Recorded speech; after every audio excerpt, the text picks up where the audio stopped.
Okay, so this is the exterior portion of the home inspection. I have not gone and checked the house inside yet, except running the water to make sure there's any leaks. So I want to go through everything. First and foremost, this is a really good job on the valley. It's called the California Weave. Is much better than your normal snap a line cut and then run a full asphalt flashing underneath. Which is called like a start. It's your starter. It's basically the same thing that you use on the outside for your starter roll. I think this is a way better way of doing it to prevent any kind of leaks going through your roof sheathing. I want to point some things out. Gutters are shot. Roof is good, so that's not a major issue. This roof's probably what I would guess probably 10 years old, maybe. So a couple of things to note. I always check these kind of things for any kind of rotted soffit, or this is not really a soffit, it's called overhang. And not really, actually. That's just paint. It might look like it's watered wood, but it's actually just paint, not having paint. So they have flashed it pretty well. A lot of times you'll see where it's back a little bit and then water gets behind. So they actually had enough overhang of the roof sheathing.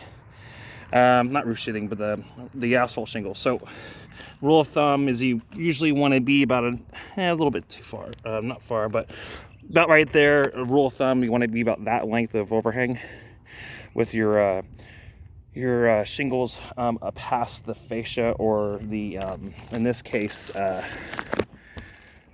the actual wood cap. This is the fascia. The fascia is actually Doug fir, painted Doug fir. Most time you'll see prime pine, but that's to avoid stuff like this. But that's just more cosmetic than anything.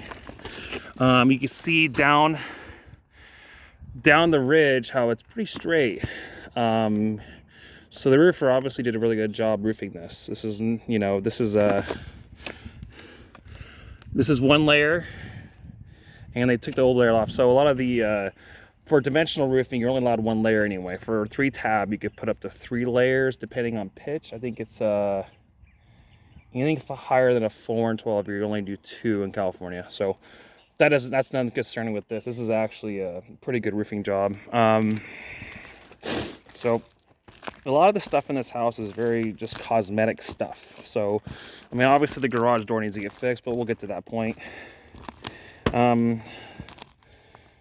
So we'll just keep going. And see right here on the bottom edge right here, where the end of the valley is notorious for moss buildup. I'm trying to walk carefully because obviously the roof's still a little wet.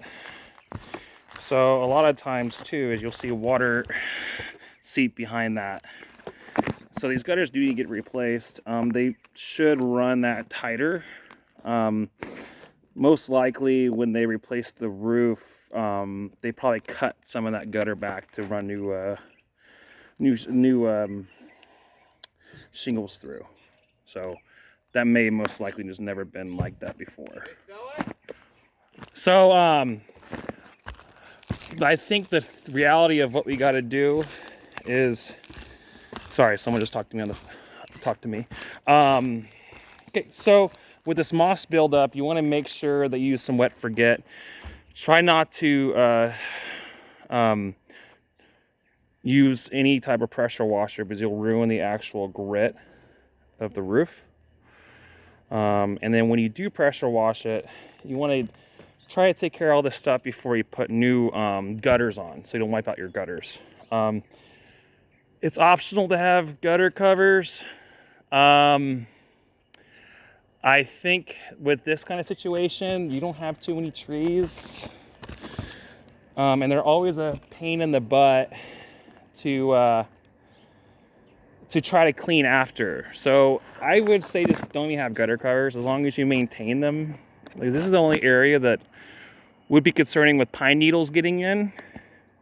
So, I mean, for my house, yeah, I have gutter covers because I have trees everywhere. So I have to have gutter covers. And it took me 2 hours to clean 30 feet by taking all the gutter covers off. So, yeah, and then putting them back on. So it's kind of more of a maintaining thing. So overall, the roof is actually done really well. Like I said, I'm not too concerned. There was a couple of areas where they looked like they replaced it. So let's go down below and hopefully I don't fall off the ladder when I try to get across. If I do, it'll be on camera. Oh, shoot. All right, okay. Now we're gonna go around the house, the exterior. Okay, if I miss anything, like I said, it'll be in the report. So, first and foremost, like I said, you can see the gutter is totally done. A lot of inspectors will say 6 to 8 inches of clearance of siding. I think that's a bunch of crap. Long as it's not directly touching dirt, over there it is, just keep it a couple inches. I mean, I think it's ridiculous. Obviously, hose bib handles, you know, a lot of times it's just a lot easier to replace the hose bib versus just trying to replace the top portion. Those are shot. Most of them are. Obviously, that screenshot. A lot of that stuff's just cosmetic. I'm looking at more structural things. So, okay. We'll go around the whole house and then we'll go underneath the house. Panel box is good. You just need a, we'll just, you know, obviously run a screw. You'll see it in the report to keep it so people don't have to go in it unless they want to. Okay, so obviously there's no propane tank here. There is hot water, so obviously there's electric hot water heater in the house. It's not propane. Okay, so a couple things. I'm not too concerned about this type of stuff. I mean, we can call it wood to dirt contact under here, but you know, a home inspector will most likely hit you with a lot of this stuff, but the actual structural support is technically from here up part of the rim of this post down to here. This one really is just another scab board, or I wouldn't call it a scab board. It's just extra support. Mostly that was probably put in just because you want to run something for the 2x6 so it doesn't flap around too. So everything is good there. That's your outside disconnect. Obviously, I'm not gonna be able to get heat from the AC heat pump because there's no propane. Gutters are all on a drain tile here, which is really good. Like I said, a lot of this stuff is just cosmetic. I'm not looking at, you know, faded paint or anything like that. That's obviously the original color up there. So I want to, okay, let's go on the back deck up here first, and then I'll go underneath and go to the other side of the house. Okay, this is pressure treated wood for your, I guess you call them your treads. Or I mean, sorry, your planks, duh. Which is good. I mean, it's fine. You know, just make sure you don't walk around here with bare feet. You'll get slivers. So, but at least you won't have to worry about it rotting. And if you ever did want to replace it with Trex eventually, you can, because your joist span is 16 inches, which is required for Trex decking. I actually love Trex decking, personally.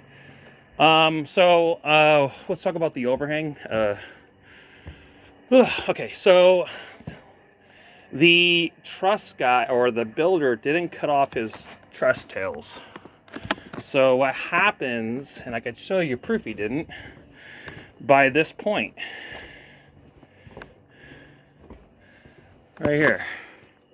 So that's shorter and these are all longer. So what happens, what you want to do is you put a nail up top when you want to cut them flush, and you run a string line and you actually snap a line across and you cut them. Well, obviously it's kind of hard to do this high off the ground, so unless you're all full of scaffolding or you did on top of the roof. So they just didn't cut the tails, which becomes a problem in certain areas, especially when you're trying to tie ends for the gutters, because a lot of times we'll do wraparound fascia, me and my dad, just because it's easier to tie the gutters to it.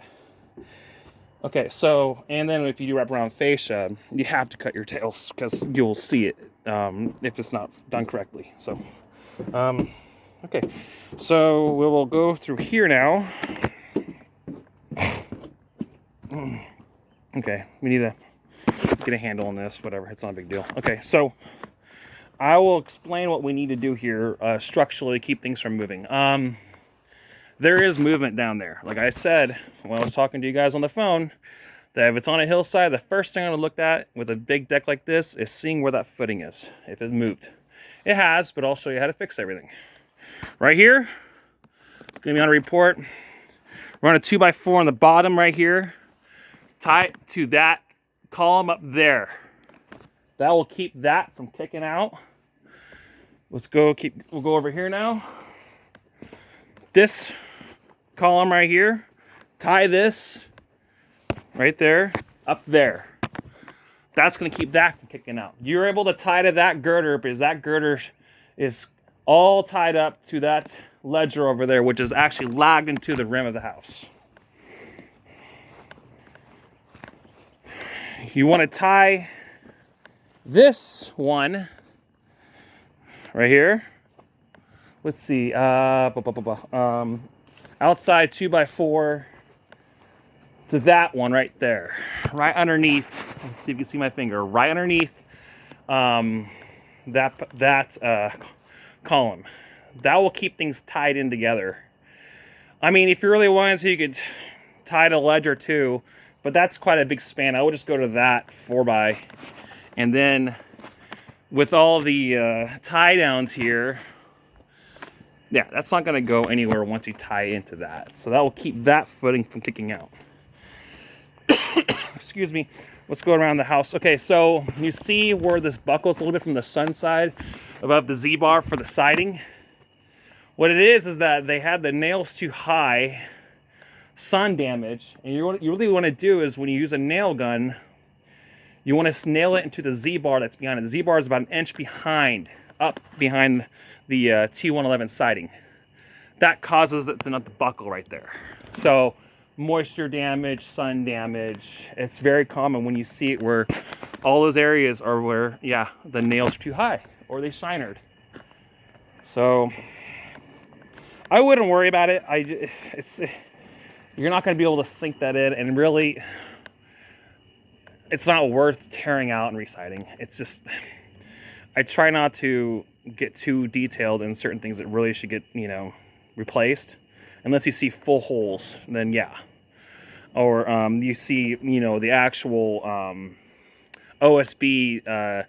These are all have OSB on the sheeting. So once I start seeing that pull apart, actually this might just be CDX behind the actual. Yeah, never mind. So once you start seeing it really pull apart, and then like probably a 1/4 inch end, and you see gouges, then I worry. But this really is not going to be an issue. If, let's just say, if that bottom part, if the bottom of the Z-bar was the one that was pulling up and water was getting behind it, I would replace it. But this is kind of just it's not a priority. You can see some pulling away, not pulling away, but I would just kick some dirt out from touching the siding right there. I see no vertical cracks going through at all on the foundation wall, which is really important. That's the first thing I look for on a hillside. So we're gonna go up here, and then we're gonna go underneath. So yeah, it's almost a 20-minute video it's gonna be. I'm not too concerned of that. Most likely, when you have these many boards, they don't diesel the boards. So a lot of that happened the day of putting the foundation forms up. So we do have a drain tile here that's connected. That's good. I don't know if there's something right here, but at least that erosion right there is actually probably from the hose, if you see. So that's not concerning. Okay, I'll get to the garage door and interior soon, but let me go and get the crawl space and go around again. And then we're gonna, then I'll start doing the inspection on the inside.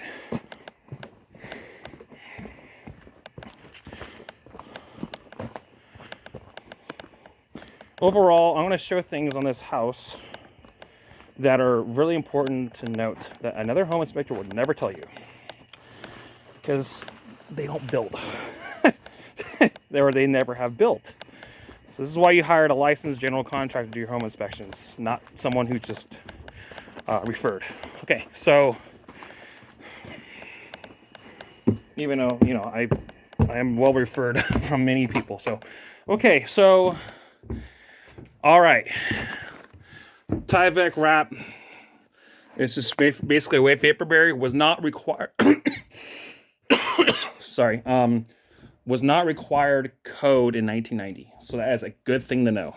Good thing right there. That is all extra. I know I asked my dad, and I just wanted to confirm, which I already knew the answer, and that he was one of the only ones that put vapor barrier between the siding and the walls or the frame, which is a good thing to know. Okay, so another thing to note are the shear connections between the 4x and the girder, which is really good. It's actually better, I think, because it spans more than those Simpson girder column ties.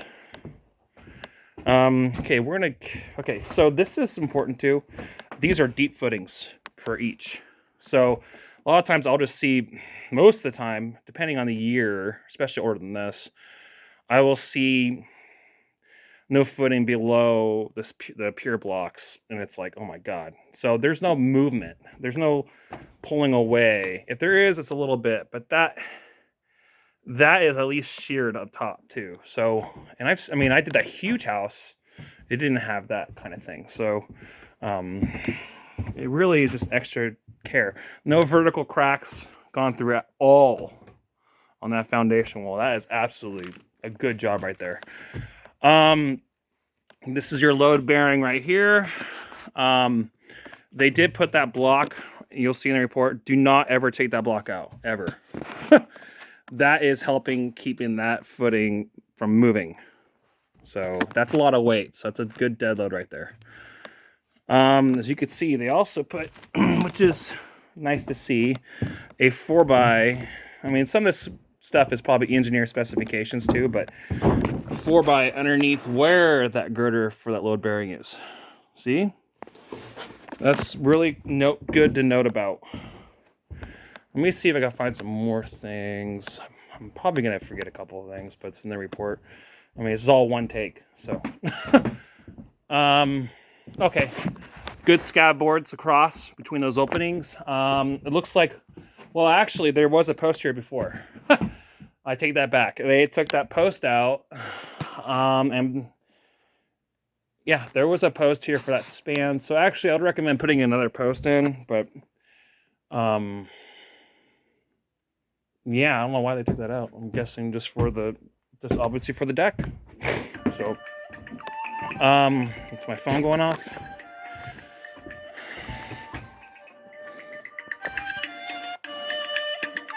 I'm gonna hang up. Probably another inspection. So, all right. Okay. Let me see what else. I lost my train of thought. Okay, these are Versalams up here. Originally I thought that was cut off, but then you can see where it actually does go across. So, that obviously goes across. So this was actually, yeah, it's tied to that joist going up there. So that's fine. Let's see. Okay, so you'll see some of these. Okay, here's a good example. You see how they have the girder ties going into the Versalam? And then you'll see some, let me see if I can find a report. So you see some over here that they put a block underneath up there. Let's see my finger? I think that was just because they didn't want to cut the tie, because a lot of times if you cut the actual hanger, but inspectors kind of freak out. So they ran that block underneath. It's just to make sure they don't cut the actual hanger, because the joist could be in the way, and that's probably what they did. So that's not a major issue. There's a few like that. Okay, I don't want to walk down there with my tablet, but that right there is in a report and needs another strap. It's kind of hanging there. So Found no leaks so far. And that's probably it on this portion of the video. I better get back inside. All right. Thank you.